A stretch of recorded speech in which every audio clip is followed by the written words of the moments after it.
Hello everyone. So as you all know, अभी Sunday में mister Cyrus Mistry, जो कि फॉर्मर टाटा सन्स के चेयरमैन हैं, उनकी एक कार एक्सीडेंट में डेथ हो गई on the spot unfortunately. So apart from his loss of life there are so many questions car की सेफ्टी को लेकर उठ रहे हैं, स्पेशली उस कार के लिए जिसमें वो ट्रैवल कर रहे थे अलॉन्ग विद 3 मोर पीपल्स।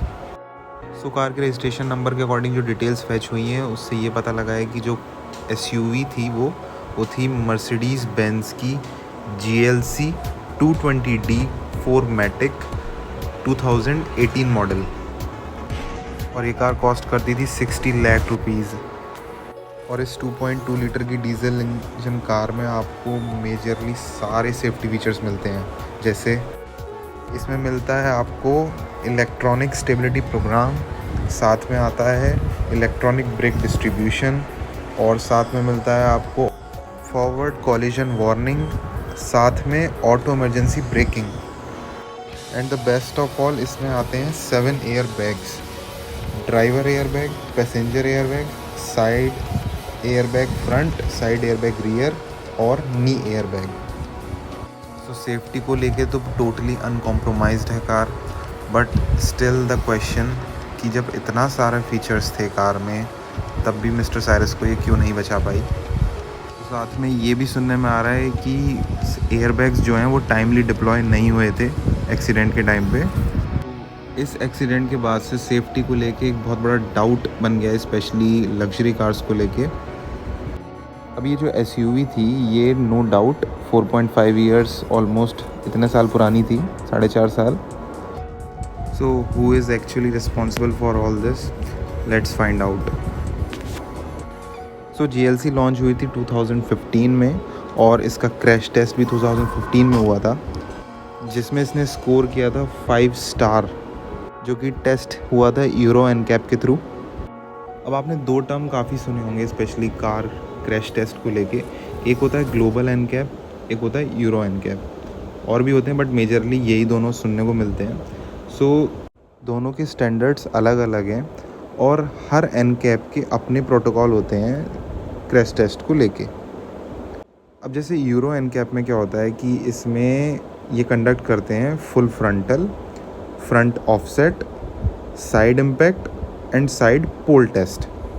अब वहीं अगर हम बात करें ग्लोबल एनकैप की, सो ग्लोबल एनकैप कम्प्लीटली बेस्ड होता है फ्रंट ऑफसेट क्रैश टेस्ट पे सिर्फ। सो अगर हम वैसे कंपेयर करें तो यूरो एनकैप में ज़्यादा रिग्रेसली टेस्ट होता है car from front end side. तो हम ये मान सकते हैं कि यूरो कैन जो जिस कार को स्पेशली यूरो एनकैप के थ्रू रेटिंग मिली है, उसकी बिल्ड क्वालिटी और सेफ्टी कहीं ना कहीं अच्छी होगी अगर उसने 5 स्टार या 4 स्टार स्कोर करें। सो GLC ने स्कोर किए थे यूरो एनकैप में 5 star rating. So these are the highest rating a safe car can get. अब जो ये क्रैश टेस्ट कंडक्ट होते हैं, ये यूजुअली जो स्पीड कंसिडर करते हैं वो 50, 40 और मैक्सिमम 70 किलोमीटर पर आवर की स्पीड्स पे टेस्ट होती हैं कार्स।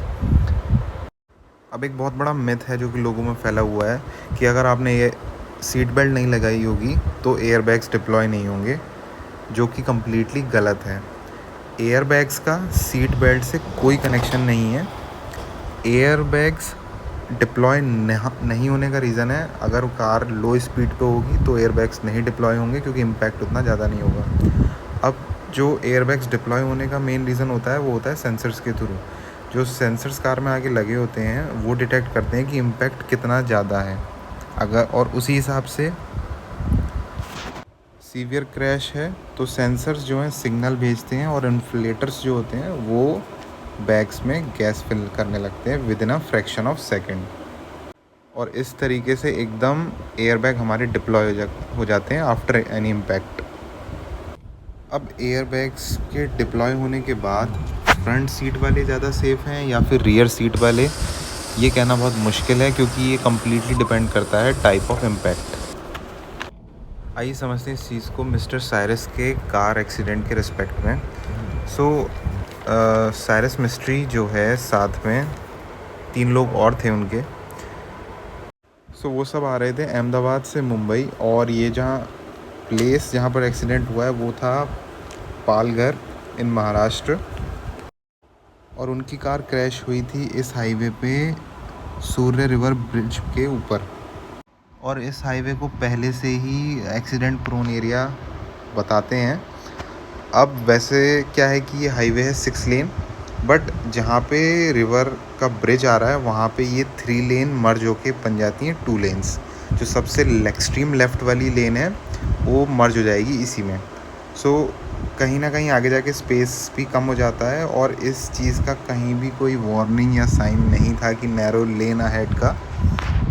अब अगर कोई लेफ़्ट लेन से हाई स्पीड पे आ रहा है अगर, तो वो सेकंड लेन में मर्ज होने में बहुत दिक्कत करेगा, क्योंकि एकदम से ही आगे जाके मर्ज हो गई हैं रोड्स। और यही रीज़न है मिस्टर साइरस की कार क्रैश का। उनकी कार सबसे लेफ़्ट वाली लेन पे आ रही थी, और उन्होंने जैसे ही मर्ज करने की कोशिश करी होगी अचानक, इतना टाइम नहीं मिल पाया कार को जंप करने के लिए सेकंड लेन पे, और वो डायरेक्टली जाके जो रिवर ब्रिज का सीमेंटेड एरिया है जो स्पेशली बाहर निकला हुआ है उसमें जाके डायरेक्टली वो जाके फ्रंट इम्पैक्ट के साथ उससे क्रैश हो गई। और ऐसे केसेस में क्या होता है, जहाँ भी एकदम से कोई रोड मर्ज होके एक लेन माइन कम होती है, तो स्पेशली वहाँ पे वार्निंग साइंस और बोर्ड्स ज़रूर होने चाहिए, जो कि यहाँ पे मिसिंग है।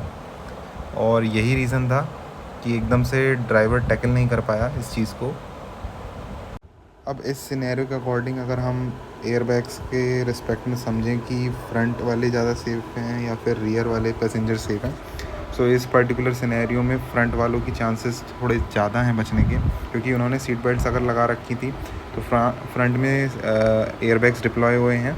बट जो रियर वाली रो में स्पेशली लोग जनरली बैठते हैं तो यार थोड़ा कंफर्टेबल होके बैठते हैं, तो वहाँ इतना सिर्फ कर्टेन वाले एयरबैग्स मिलेगा या फिर साइड वाले, वो इतने बड़े एयरबैग्स नहीं हैं। डायरेक्ट इम्पैक्ट जो आएगा बंदे का वो डायरेक्ट ड्राइवर वाली सीट और को ड्राइवर वाली सीट के ऊपर आएगा, तो पीछे वाले लोगों के चांसेस बहुत कम हो जाते हैं बचने के, और यही हुआ है इस केस में। अब अगर एनिमेशन के रिस्पेक्ट में समझें तो कुछ इस तरीके से इम्पैक्ट हुआ था कार का, फ्रंट से डायरेक्ट क्रैश हुई थी। अब जैसे कि आप सब देख रहे हो कि रियर वाली सीट के लिए सिर्फ कर्टेन एयरबैग्स हैं जो डिप्लॉय हुए हैं, पीछे बाकी और कोई एयरबैग नहीं है। और फ्रंट से बोनट कार का ठीक है, but lower part completely damage है। इंजन जो एरिया है वो पूरी तरीके से अंदर घुस चुका है।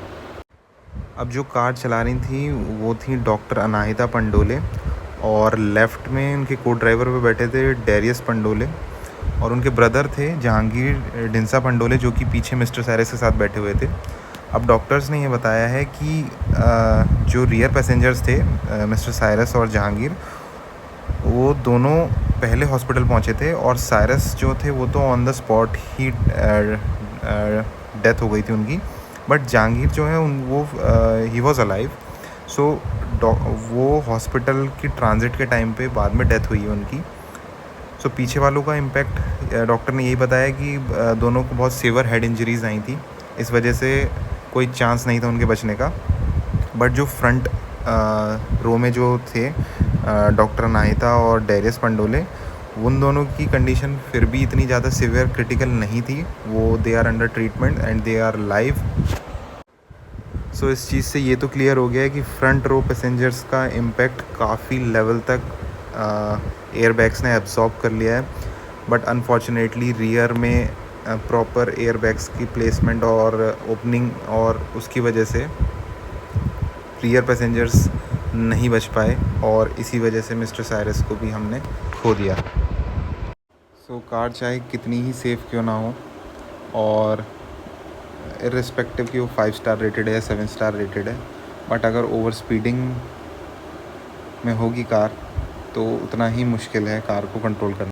So thanks for watching this video.